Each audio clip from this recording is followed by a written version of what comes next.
บายดีกันตอนเที่ยงพี่น้องไปเฮ็ดงานผัวไปฮับผัวไปส่งบ่แม่นเด้อผัวไปส่งอย่างเดียวขากลับมากับหมู่ภาพบรรยากาศรอบ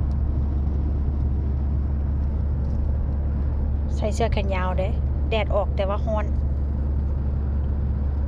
มื้อบรรยากาศดีแล้วนี่เด้ถ้าหากเมื่อใดฝนตกเศร้าภาพบรรยากาศข้างนอกก็ได้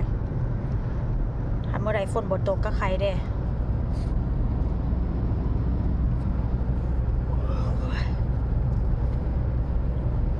ไปให้เวียกบอลนึงมาแล้วไปให้เวียกบอลที่2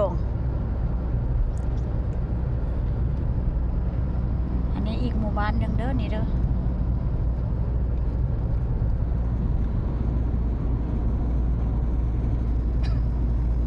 อันนี้เป็นอีกหมู่บ้านนึงโอ้อิสกาลอนเนาะโอ้ยกาลอนโอ้ยNo sé, ahora hace calor, a la mañana mucho frío, pero ahora hace สิ calor. มื้อเช้าหนาวมื้อเช้าหนาวให้หนาวว่ะมาออกมามื้อสวยกับใครเด้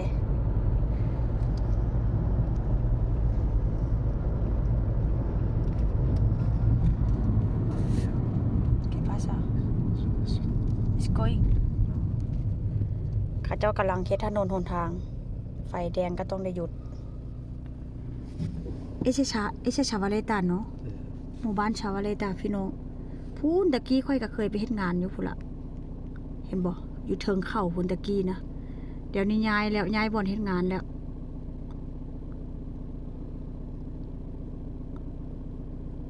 หมู่บ้านนี้ก็เป็นหมู่บ้านน้อยๆคนบ่หลายเด้หมู่บ้านนี้ก็ได้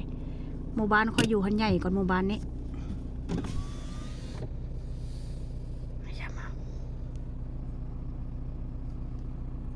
อยู่เทิงพูนเป็นฟาร์มอยู่เทิงกันนะเขาเจ้าเลี้ยงแพะเลี้ยงแบะเลี้ยงงงเลี้ยงงัวอยู่เทิงพูน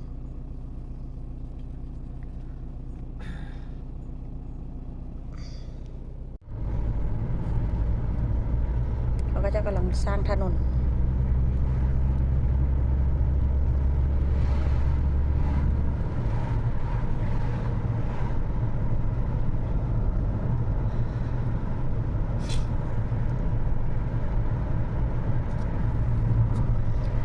แถวนี้ส่วนใหญ่ก็เป็นโรงจักรโรงงานเป็นโรงงานเป็นส่วนใหญ่โรงงานประกอบแบบตู้ซักผ้า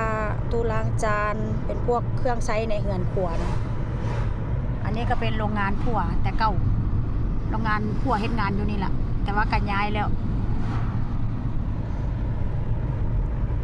เคยถ่ายให้เบิ่งแล้วเนาะเห็นบ่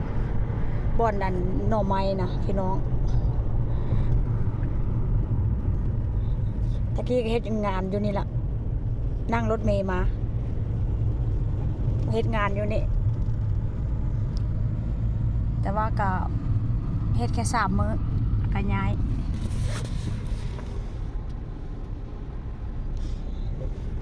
ดูสิ